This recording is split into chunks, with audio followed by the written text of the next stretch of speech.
परंतु पुत्र, इस भारत जैसे देश में परीक्षित जैसा धर्मात्मा राजा होना भी बड़ा कठिन हो जाएगा। ऐसे धर्मात्मा राजा परीक्षित को तुमने शाप दे दिया, इसलिए राजा परीक्षित को सूचित कर दिया जाए कि वो अपनी मुक्ति का साधन ढूंढ ले। इन्होंने महाराज गौरव मुख नाम के बालक को भेजा और परीक्षित को जाकर के कहा, राजन आपको सांप लग चुका है, मुक्ति का साधन ढूंढ लो। परीक्षित ने कहा, प्रभु हे भगवान, इस दास की आपने प्रार्थना स्वीकार कर ली, मुझे दंड तो दे दिया, पर प्रभु दंड आपने कठोर दे दिया, क्योंकि सर्प के डसने से मेरी मृत्यु होगी तो वह अकाल मृत्यु होगी। वह अकाल मृत्यु जिसकी होती है उसे नरक मिलता है।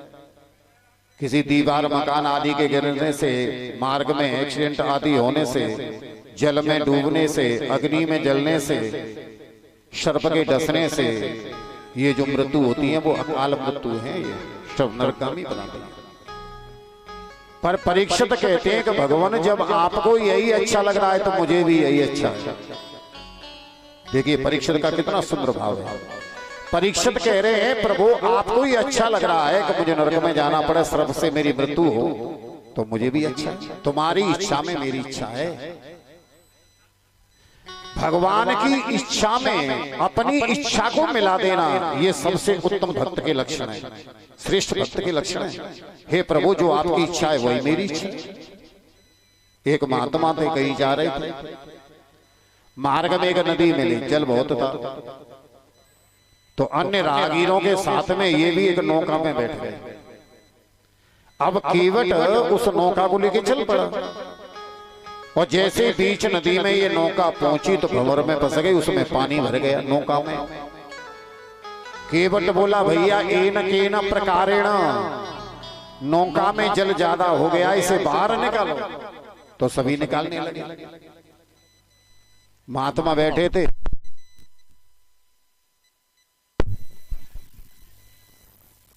महात्मा ने भी अपना कमंडल उठाया, माने कि सब सहयोग कर रहे हैं तो हमें भी सहयोग करना चाहिए। तो महात्मा ने अपने कमंडल को उठाया और नदी में से जल से भरा और उस नौका में डालने लगे। केवट बोला, बाबा नौका में जल पानी डालना नहीं है, इसमें से पानी निकालना है, नहीं तो नौका डूब जाएगी। पर महात्मा तो महात्मा ठहरे, वो किसी की सुनने वाले तो थे नहीं। नदी में से जल भरे नौका में डाले, नदी में से जल भरे नौका में। राहगीर बोले, बाबा तुम तो डूबना ही चाहते हो, हमें भी साथ लेके मरोगे क्या? पानी निकालना है या मुझसे डालना है? पर महात्मा तो सुने ही नहीं। पर ठाकुर जी की ऐसी कृपा हुई कि वो नौका बच गई, डूबी नहीं, किनारे पर लग गई। अब जब किनारे से लगी तो महात्मा ने फिर से कमंडल उठाया। अब थोड़ा बहुत नौका में जो पानी रह गया था ना, उसको निकाल के नदी में डालने लगे। केवट और राहगीर बोले, बाबा तुम तो बड़े विचित्र हो, जब ये नौका डूब रही थी तब पानी निकालने की आवश्यकता थी तो तुम पानी इसमें डाल रहे थे, और नौका किनारे से लग गई, अब इसमें से पानी निकालने की कोई जरूरत है नहीं तो तुम पानी निकाल रहे हो। ये क्या लीला है, क्या पागलपन है? बाबा बोले, भैया जब नौका में पानी भर गया, डूबने वाली हो गई, तो हमने सोचा कि भगवान की इच्छा है कि ये नौका डूब जाए। तो हमने सोचा कि अकेले भगवान को हम कष्ट क्यों दें, जब वो नौका को डुबाना चाहते, चलो हम भी सहयोग कर देते, इसलिए हम इसमें पानी डाल रहे थे। अब नौका किनारे से लग गई तो हमने सोचा कि भगवान को चलो इसमें भी सहयोग कर दें, तो हम इसमें से पानी निकालने लगे। कहने का भाव है, इस उदाहरण का सार है कि भगवान की इच्छा में अपनी इच्छा को मिला देना, भगवान की इच्छा में अपनी इच्छा को सम्मिलित कर देना, ये उत्तम भक्त के लक्षण है। प्रभु जो आपको अच्छा लग रहा है वही हमें भी अच्छा लग रहा है। तो परीक्षित ने कहा, प्रभु आपको जो अच्छा है वही मुझे अच्छा है। इन्होंने अपने पुत्र जन्मेजय को बुलाया, सिंहासन पर बिठा के राजतल कर दिया, सारी व्यवस्थाएं सौंप दी, पत्नी, पुत्र, प्रजा, धन कोष आदि से मन को हटाया। परीक्षित ने अन्न जल का परित्याग कर दिया और सब कुछ ही त्याग करके परीक्षित चल पड़े। पतित पावनी भागीरथी गंगा के तट पर पहुंची, जहां पर बड़े बड़े महात्मा पहले से इकट्ठे हो गए। इन्होंने गंगा जी को प्रणाम किया, आचमन किया और गंगा में स्नान करके इन्होंने ऋषियों को प्रणाम किया, कुशाक आसन लिया और उत्तराभिमुख होकर के परीक्षित आसन पर बैठ गए।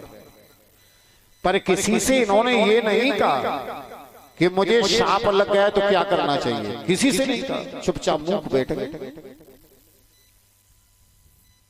यदि राहु शनि की भी दशा आ जाए ना, प्रेम से बोलो जय श्री राधे, तो हम 10 जगह बड़बड़ाते हैं। शनि की दशा आ गई, राहु की दशा आ गई, अब क्या करें क्या नहीं करें। परीक्षित को इतना बड़ा सांप लग गया पर किसी से ये नहीं कहा कि मुझे क्या करना चाहिए, मूंग बैठे हुए। ध्यान देना, यहां पर जो ऋषि हैं कोई साधारण ऋषि नहीं है, बड़े बड़े महात्मा। ये आपस में कहने लगे कि परीक्षितों को शाप लग गया है, अब इन्हें क्या करना चाहिए। तो एक महात्मा बोले इनको पुराण श्रवण करना चाहिए। दूसरे बोले कि जब संकल्प ले लेते हैं किसी का और संकल्प जब नहीं पूर्ति होती तो फिर भी नरकगामी होना पड़ता है। तो अगले महात्मा बोले भगवान का नाम जपो, वही कल्याणकारी है। और भगवान के नाम को लेने में तो बड़ी छूट दी है। उल्टा सीधा, उठते बैठते सोते जागते चलते फिरते खाते पीते, भाव से लो को भाव से लो, कैसे भी लो। भाव को भाव अनखे आलसो, भाव को भाव अनखे आलसो, भाव को भाव अनखे आलसो, भाव को भाव अनखे आलसो।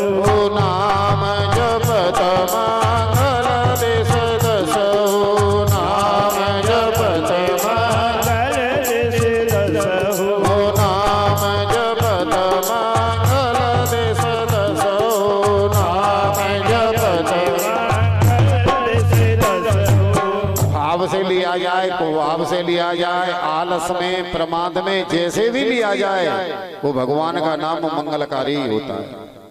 जैसे आपने देखा अग्नि को, एक अग्नि एक हवन कुंड में जल रही है और दूसरी अग्नि किसी अशुभ स्थान पर जल रही है।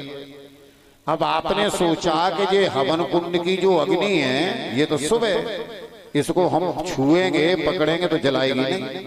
तो क्या ऐसा संभव है कि अग्नि को पकड़े अग्नि जलाए नहीं? अग्नि को आपने जान करके पकड़ा तब भी जलाएगी, और भूल से भी अग्नि पर हाथ पड़ गया ना तो फिर भी जलाएगी, क्योंकि उसका स्वभाव है जलाना। इसी प्रकार से भगवान का नाम है, आपने भाव से लिया बहुत अच्छी बात, और कुभाव से ले लिया, भूल से ले लिया, गलती में ले लिया फिर भी अच्छी बात। जो भगवान के नाम का प्रभाव है वही रहेगा, वो कभी कम ज्यादा नहीं हो सकता। किसी भी भाव से लो आप, वो मंगलकारी होगा। जैसे 4 व्यक्ति थे, ध्यान देना, प्रेम से बोलो जय श्री राधे। 4 चोर थे और ये रागीरों को लूटा करते, पर लूटने का ढंग इनका अलग था, संकेत अलग थे। ये रास्ते में चारों जाते तो एक टीले पर खड़ा होता ऊपर, एक उससे नीचे, फिर एक उससे नीचे, एक रास्ते में। और ऊपर जो खड़ा हुआ था वो रागीरों को आते जाते देखता, और जैसे उसे कोई आते हुए देखता ना तो इन्होंने संकेत बना रखे थे। तो ऊपर वाला कहता नारायण, तो दूसरा समझ जाता कोई ना कोई आ रहा है। तो ये कहता वासुदेव। वासुदेव किसका नाम है? भगवान का। वासुदेव मानो 2-4 बांस मारो, लोठी मारो। तीसरा कहता दामोदर। दामोदर जो कुछ भी धन है लूट लो इनसे। और जब लूट लिया तो चौथा कहता हरिहर, छोड़ दो। और ये चारों नाम किसके हैं? नारायण, वासुदेव, दामोदर और हरिहर। चारों नाम भगवान के हैं कि नहीं? पर ये हैं चोर किरात हैं, रागीरों को लूटते हैं, पर नाम किसका है? भगवान। अब उन्हें तो पता नहीं कि नाम भगवान का ही है, उन्होंने तो इशारा संकेत बनाए। एक दिन बरसात का महीना था, मंद मंद जल बरस रहा था, आकाश मंडल में बिजली चकाचौंध हो रही थी। ऊपर वाले को एक राहगीर आते हुए दिख गया, तो ऊपर से ही आवाज लगा दी, नारायण। दूसरा बोला वासुदेव, तीसरा बोला दामोदर, और जब चौथा बोला, जब सब कुछ छोड़ लिया, छीन लिया, तो हरि हरे से छोड़ दो। जैसे ही चारों ने कहा नारायण, वासुदेव, दामोदर, हरिहर, उसी समय आकाश की बिजली इन चारों के ऊपर गिर पड़ी और गोविंदाय नमो नमः। चारों समाप्त हो गए। पर इन चारों को लेने के लिए भगवान के पार्षद विमान लेकर के आए और विमान में बिठा करके धाम ले गए। चोर थे पर मुक्ति हो गई, क्योंकि अंत के समय पर भगवान का नाम ले लिया, चाहे किसी भी भाव से सही। कहने का तात्पर्य है कि आप किसी भी प्रकार से नाम लो भगवान का, मित्र भाव से लो, सखा भाव से लो, शत्रु बन करके लो, फिर भी वो उसका जो महत्व है नाम का, वो अपना महत्व रहेगा, वही फल रहेगा। इतना ही नहीं कि उल्टा नाम जपा जग जाना, उल्टा नाम जपा जग जाना, उल्टा नाम जपा जग जाना, उल्टा नाम जपा जग जाना। वाल्मीकि वै ब्रह्म समाना, वाल्मीकि वै ब्रह्म समाना। श्री राम जय राम जय जय राम, श्री राम जय राम जय राम, श्री राम जय राम जय जय राम, श्री राम जय राम जय जय राम। इतनी छूट दी गई, उल्टा सीधा जैसे भी लिया जाए। वाल्मीकि जी ने मरा मरा मरा मरा कहते कहते राम राम कहने लगे, ब्रह्म ज्ञानी हो गए। तो इसलिए महाराज परीक्षित को जैसे भी लिया जाए नाम लें। एक महात्मा बोले बात तो ठीक है, परंतु जो ही 7वां दिन आएगा तो साप से प्रेरित रक्षक सर्प डसने के लिए आएगा, और सर्प के विकराल भेष को देख करके परीक्षित यदि कहीं भयभीत हो गए और मरते समय नाम नहीं लिया तो फिर भी नरकगामी होना पड़ेगा। कोई निश्चित नहीं कर पा रहे कि महाराज परीक्षित को करना क्या चाहिए। ये आपस में वाद विवाद चल रहा था कि उसी समय भगवान की प्रेरणा से कंदराओं से बाहर आज सुखदेव भगवान निकले, जिनके पीछे पीछे अनेकों महात्मा संत बाल वृंद चल रहे थे।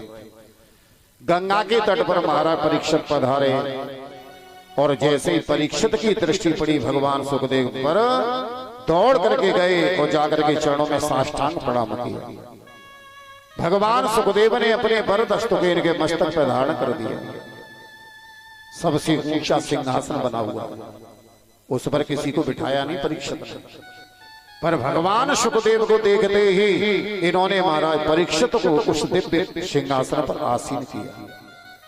और उसके बाद सुखदेव भगवान की 1650 से पूजा की, और पूजा करने के बाद परीक्षित ने हाथ जोड़ करके विनती प्रार्थना करते हुए कहा, प्रभु कि अतः प्रक्षामि संसिद्धिं योगिनां परमं गुरुं पुरुषस्य कार्यं म्रियमाणश्च सर्वशः, म्रियमाणस्य सर्वशः। हे प्रभु, आप योगियों के भी गुरु हैं, ज्ञानियों में आप श्रोमणी हैं। अब आप कृपा करके ये बताएं कि म्रियमाण से सर्वथा, म्रियमाण किसे कहते हैं और उस म्रियमाण को क्या करना चाहिए। इतना कहकर के महाराज परीक्षित आसन पर बैठ गए, और इस प्रश्न ने भगवान सुखदेव को बोलने के लिए विवश कर दिया। और जब भगवान सुखदेव ने बोलना प्रारंभ किया तो महाराज परीक्षित का ही नहीं, अपे तो जिस जिसके कानों में ये शब्द पड़े या पढ़ते रहेंगे, उसी जीव का उद्धार कल्याण होता रहेगा। तब भगवान सुखदेव कहते हैं कि राजन कि बरियाने सते प्रश्न कृतो लोकहितं नृपः आत्मवेशं मत पुंसा श्रोतव्यादिशया पर। राजन, तुम्हारा प्रश्न बड़ा उत्तम है, श्रेष्ठ। तुम्हारा प्रश्न ये स्वार्थ का नहीं है राजन, परमार्थ का है। इससे तीनों लोगों का कल्याण उद्धार हो। राजन, म्रियमाण पुरुष उसे कहा जाता है जिसके समीप में मृत्यु खड़ी हो। जैसे कि अब तुम्हारे समीप में मृत्यु खड़ी हुई है, तुम्हें सांप लग चुका है कि 7वें दिन तक्षक सर्प डसेगा जिससे तत्काल तुम्हारी मृत्यु होगी। राजन, 7 दिन से पहले तुम जा नहीं सकते और 7 दिन के बाद में रह नहीं सकते, ये निश्चित हो चुका है। और महाराज परीक्षित के जीवन में ही ये निश्चित हुआ है साहब। प्रेम से बोलो जय श्री राधे। कि 7 दिन से पहले जा नहीं सकते, 7 दिन के बाद में रह नहीं सकते, परीक्षित के जीवन का ही एक उदाहरण है। तो राजन, तुम म्रियमाण पुरुष हो, पर म्रियमाण पुरुष केवल आप ही नहीं, परीक्षित जीव मात्र ही म्रियमाण पुरुष है। राजन, 7वें दिन तुम्हें नहीं जाना है, अपितु जीव मात्र को ही इन्हीं 7 बारों में जाना है। क्योंकि विधाता ने बार तो 7 ही बनाए हैं, रविवार, सोमवार, मंगलवार, बुधवार, गुरुवार, शुक्रवार और शनिवार। अब 8वां बार तो बना ही नहीं। 8वां बार नहीं बना तो 8वें दिन के लिए जीवित भला कौन रहेगा? सबको इन 7 बारों में ही तो जाना है, तो 7 दिन ही रहना है। केवल भेद इतना है, किसी को इतवार को जाना है तो किसी को सोमवार को, किसी को मंगल को, किसी को बुधवार को। इसलिए जीव मात्र ही म्रियमाण पुरुष है। इसलिए म्रियमाण पुरुष का धर्म है कि निरंतर परमात्मा का चिंतन कर। राजन, इस कलकाल में मनुष्य की आयु 100 वर्ष मान ली गई है, 100 वर्ष निर्धारित की गई है। और ये मनुष्य इसी अभिमान में बैठ जाता है। यदि इससे ये कहा जाए कि भैया भजन करो ना, तो तुरंत कह देगा इतनी जल्दी क्या भजन क्यों कर लेंगे, कब कर लोगे? माने कि भजन ही तो करना है, तो फिर करते क्यों नहीं हो? माने कि बेटा का विवाह हो जाए, पुत्र वधू घर में आ जाए, फिर विवाह ही तो करना है, बस फिर। और जैसे ही बेटा का विवाह हुआ, कहा भैया भजन करो ना, माने कि बस भजन ही करना है, नाती का मुखड़ा और देख ले, फिर एकदम फ्री होकर ही भजन करेंगे। अब ठाकुर जी की कृपा से नाती भी हो गया, अब तो भजन करो ना, माने कि भजन ही तो करना है। अभी इसके माता पिता को, मम्मी पापा को फुर्सत नहीं है, तो घंटे 2 घंटे बिठा के खिला लेते। ये बड़ा हो जाएगा तो फिर भजन ही तो करेंगे। और बहकाते बहकाते जब तक शरीर सिद्ध हो गए, न तो ठीक प्रकार से फिर बैठ पाते, न उठ पाते हैं, जीव लड़खड़ाने लगती है, कहते कुछ है निकलता कुछ है, कानों से सुना नहीं जाता। अंगम गलितम पिंगम गलितम है, फिर भजन करेगा तो कैसे भजन होगा? अंगम गलितम पिंगम गलितम दसन विहीनम जातम तुंडम भज गोविंदम भज गोविंदम भज गोविंदम मूढ़मते, फिर भजन बनेगा कैसे? आए थे जैसे ही चले।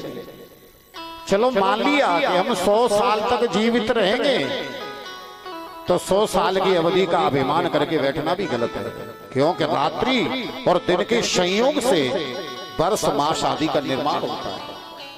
100 वर्ष की आयु में 50 वर्ष की रात्रि है, 50 वर्ष का दिन है। अब 50 वर्ष तो 100 के व्यतीत कर दी, दिन की 50 वर्ष बची, 4 भाग कर दिए, कितने हुए? 12.5 वर्ष। 12.5 वर्ष बाल्यकाल में खेल कूद करके व्यतीत हो गए, बचे 37.5 वर्ष। 12.5 वर्ष गृहस्थाश्रम में चले गए, बचे 25 वर्ष। 12.5 वर्ष तो प्रोग्राम बनाने में निकल गए, भजन अब करेंगे, बचे 12.5 वर्ष, तब तक शरीर में कुछ रहा, तो जैसे आई थी वैसे ही चले गए।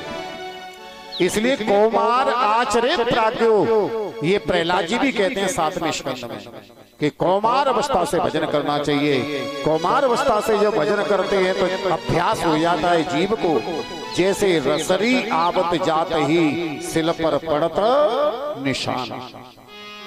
कुएं से जब पहले जल खींचते थे तो रस्सी के आने जाने से पत्थर पर भी निशान हो जाता था, ऐसे जीव को भी अभ्यास हो जाता कि पादाल में तस्हि पाद मूलम पठन्ति पाणि प्रपदे रसातलम महातलंबे स्वजयोति गुल्पो तलातलंबे पुरुष जंगे। राजन विराट भगवान के अवयव से ही 14 लोकों का निर्माण हुआ है, 7 ऊपर 7 नीचे। भगवान विराट के मुख से ब्राह्मणों की उत्पत्ति हुई, विराट भगवान की भुजाओं से क्षत्रियों की, उरु से वैश्यों की, और भगवान के चरण कमलों से शूद्रों की उत्पत्ति बताई गई। शुकदेव भगवान कहते कि राजन, मुक्ति 2 प्रकार की होती है, ध्यान देना। एक सद्यो मुक्ति और क्रम नाम की मुक्ति। जो व्यक्ति सकाम भक्ति करते हैं, भजन की इच्छा रखते हुए, उन्हें सद्यो मुक्ति मिलती है, जिनका संसार में आवागमन हमेशा बना ही रहता है। जो निष्काम भक्ति करते हैं, उन्हें क्रम नाम की मुक्ति मिलती है, जो कि हमेशा हमेशा के लिए जीव मुक्त हो जाता है। इन दोनों मुक्तियों से सर्वोपरि है तो वो प्रेम लक्षणा भक्ति है, जिसको गोपियों ने ग्रहण किया था। राजन, मन में जिस वस्तु की अभिलाषा हो, इच्छा हो, उसी देवी देवता की आराधना करनी चाहिए। यहां महाराज परीक्षित के मन की भावना को सुखदेव स्वामी ने जानना चाहा। सुखदेव स्वामी जानना चाहते हैं कि परीक्षित का मन कहीं सांसारिक वासनाओं में तो नहीं है, इसलिए कह दिया, राजन बताओ क्या चाहते हो। यदि इंद्रियों को सामर्थ्य बनाना है तो इंद्र की पूजा करनी चाहिए। सुंदरता अधिक चाहते हो तो वसुओं की आराधना करो। गान विद्या में निपुण बनना है तो गंधर्वों की आराधना करो।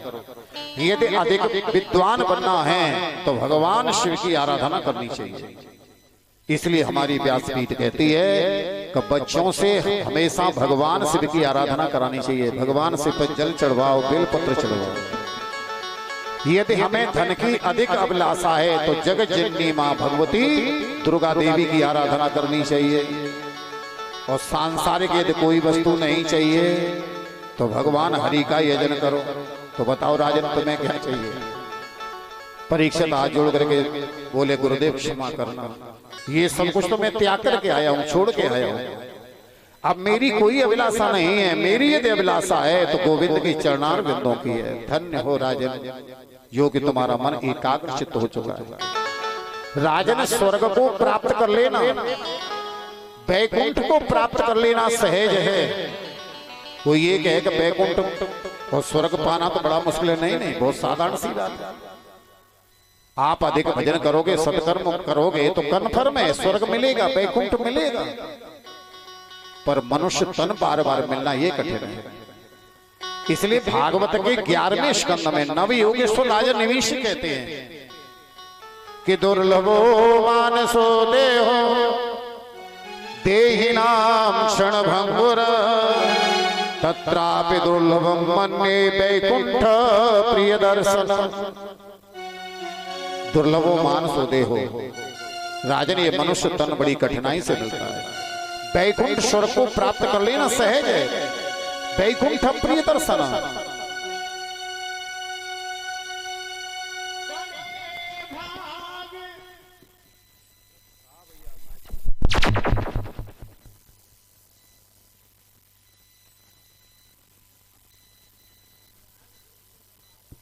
तो दुर्लभो मानसो देहो देहिनाम क्षण भंगुर। और जिस शरीर जो दुर्लभ अत्यंत कठिनाई से मिलता है वो मनुष्य तन है कैसा, क्षण भंगुर, देहिनाम क्षण भंगुर। तत्रापि दुर्लभम मन्ये वैकुंठ प्रिय दर्शन। राजन, वैकुंठ को प्राप्त कर लेना, स्वर्ग को प्राप्त कर लेना सहज है। क्योंकि अधिकाधिक सत्कर्म करोगे, भजन करोगे तो वैकुंठ स्वर्ग मिलेगा। पर रहोगे कब तक, ये विचार किया। बड़े भागी मानस करे भावा,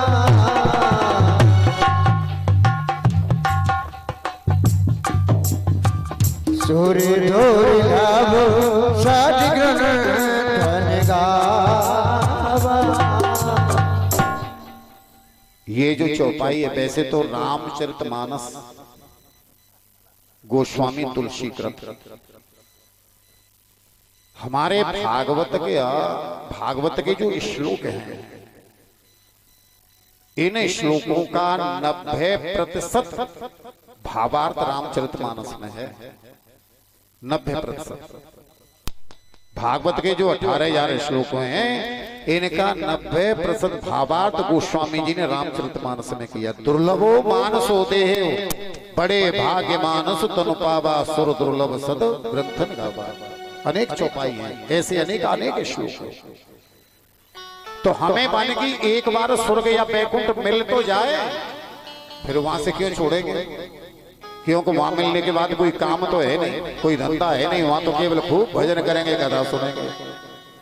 तो बताया माने कि बैकुंठ में न तो कथा सुनने की सुविधा है, न भजन करने की सुविधा है, न यज्ञ करने की सुविधा है, न दान करने की सुविधा है। देवता भी सत्कर्म जब करते हैं तो इस भारत भूमि में आना पड़ता है। वहां तो जो सुखों का भोग है उसे भोगते रहो। और जैसे यहाँ दुकान मकान किराए पे लेते हैं ना, किराया देना पड़ता है, इसी प्रकार से वहां भी टैक्स देना होता है रहने का। तो वो टैक्स है क्या? आपका सत्कर्म जिसके प्रभाव से गए। जब कमाना बंद कर दोगे और इकट्ठी हुई पूंजी में से खर्च करोगे तो फिर क्या होगा पता है? एक न एक दिन जीरो बैलेंस रह जाएगा।